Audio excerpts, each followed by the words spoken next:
इस वीडियो का टॉपिक है सम मोर काइंड्स ऑफ एडजेक्टिव्स।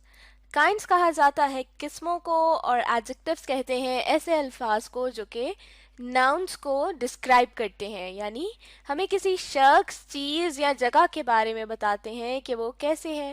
मिसाल के तौर पर बिग, स्मॉल, ब्यूटीफुल, अगली, रेड, ब्लू वगैरह।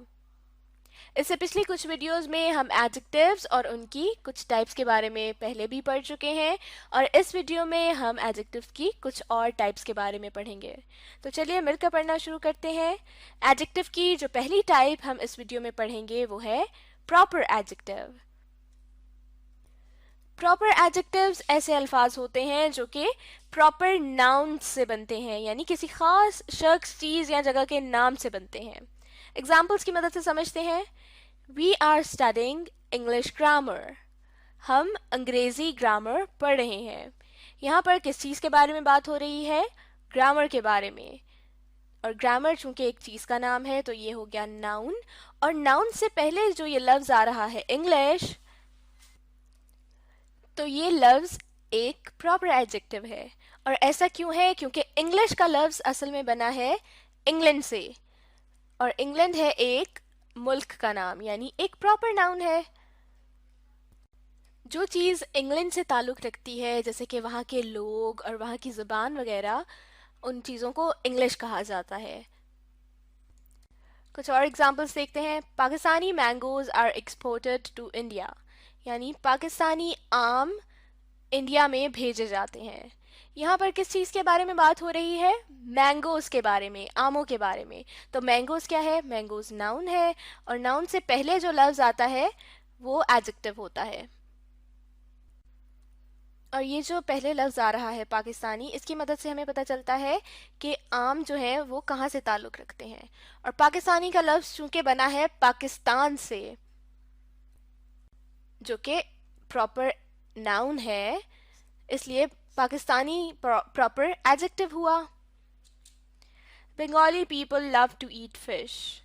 बंगाली लोग मछली खाना बहुत पसंद करते हैं। यहाँ पर बात हो रही है बंगाल से ताल्लुक़ रखने वाले लोगों की। तो बंगाल चूंकि एक प्रॉपर नाउन है, और प्रॉपर नाउन से जो एडजेक्टिव बना है वो एक प्रॉपर एडजेक्टिव होगा। तो बंगाली यहाँ पर एक प्रॉपर एडजेक्टिव है। तो इन एग्जाम्पल्स की मदद से हमने सीख लिया कि प्रॉपर नाउन से बनने वाले एडजेक्टिव्स प्रॉपर एडजेक्टिव्स कहलाते हैं। अब हम बात कर लेते हैं एडजेक्टिव ऑफ क्वालिटी की। ये ऐसे अल्फाज होते हैं जो कि किसी शख्स, चीज़ या जगह की खूबी या खामी बयान करने के लिए इस्तेमाल किए जाते हैं। एग्जाम्पल की मदद से समझते हैं। कायद आज़म वॉज अ वाइज मैन। कायद आज़म एक अक्लमंद आदमी थे। यहाँ पर कायद आज़म की खूबी बताने के लिए जिस लफ्ज़ का इस्तेमाल किया गया है वो है वाइज। तो वाइज क्या है? वाइज है एडजेक्टिव ऑफ क्वालिटी। इसी तरह से she is an honest lady. वो एक ईमानदार खातून है।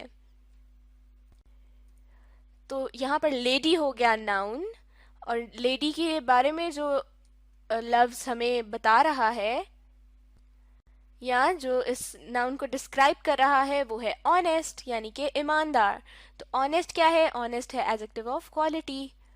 एक और एग्जांपल देखते हैं। He is a lazy boy. वो एक सुस्त लड़का है। तो इस दफा एग्जाम्पल में एक लड़के की खामी के बारे में बात हो रही है कि वो सुस्त है। तो बॉय हो गया नाउन, और नाउन को जो लफ्ज डिस्क्राइब कर रहा है वो हो गया एडजेक्टिव। तो लेजी यहाँ पर एक एडजेक्टिव है। तो इन एग्जाम्पल्स की मदद से हमें पता चल गया कि किसी शख्स, चीज़ या जगह की खूबी या खामी के बारे में बात करने के लिए एडजेक्टिव ऑफ क्वालिटी का इस्तेमाल किया जाता है। अब बारी है एडजेक्टिव ऑफ क्वांटिटी की। क्वांटिटी कहते हैं मिकदार को। तो जैसा कि नाम से ही जाहिर है कि जब किसी चीज़ की क्वांटिटी यानी कि मिकदार के बारे में बात हो रही होगी तो वहाँ पर हमें एडजेक्टिव ऑफ क्वांटिटी का इस्तेमाल करना है, क्योंकि ये ऐसे अल्फाज होते हैं जो हमें किसी भी चीज़ की मिकदार के बारे में बताते हैं। मिसाल के तौर पर the glass was full of water. यानी ग्लास पानी से भरा हुआ था। यहाँ पर नाउन क्या है? नाउन इस सेंटेंस में ग्लास भी है और वाटर भी है, लेकिन किस चीज़ की मिकदार के बारे में बात हो रही है? पानी के मिकदार के बारे में। ग्लास में कितना पानी था? Glass was full of water, यानी ग्लास पानी से भरा हुआ था। तो फुल का लफ्ज जो है वो क्वांटिटी बताने के लिए इस्तेमाल किया गया है, इसलिए ये एडजेक्टिव ऑफ क्वांटिटी है। He has many pets in his house. उसके पास या फिर उसके घर में बहुत से पालतू जानवर हैं।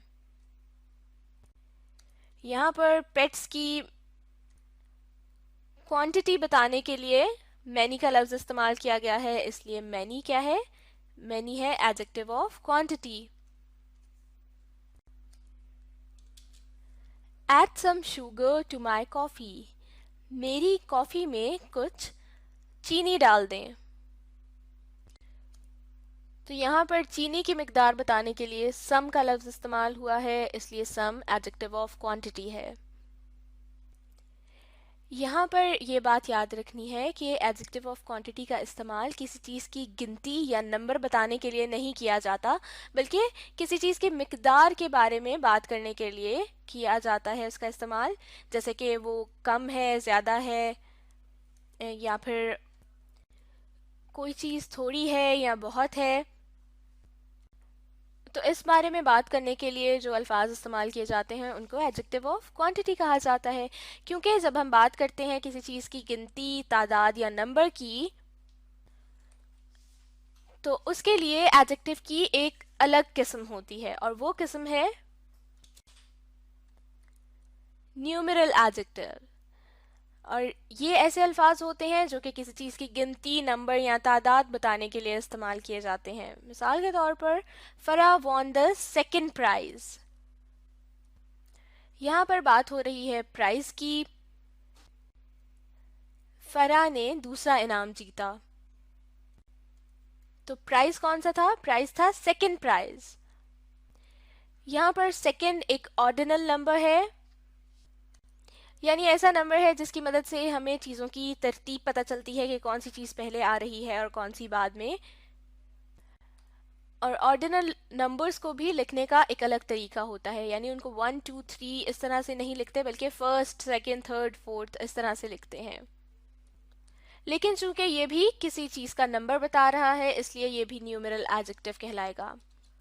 There are 5 oranges in the basket, यानी कि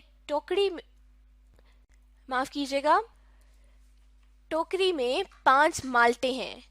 तो यहाँ पर माल्टों की बात हो रही है और माल्टों की तादाद बताने के लिए 5 का लफ्ज इस्तेमाल किया गया है। तो 5 क्या है? 5 न्यूमेरल एडजेक्टिव है। He is going to sell his 2 cars, यानी कि वो अपनी 2 गाड़ियां बेचने लगा है या बेचने जा रहा है।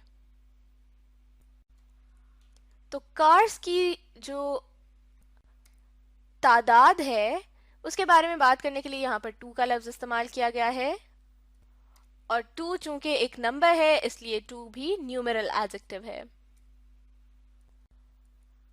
तो इस वीडियो में हमने एडजेक्टिव्स की कुछ और काइंड्स के बारे में पढ़ा। इस बारे में मज़ीद अच्छी तरह समझने के लिए आप इस वीडियो को रिप्ले कीजिए और साथ साथ पढ़ने, लिखने और सीखने का अमल जारी रखिए।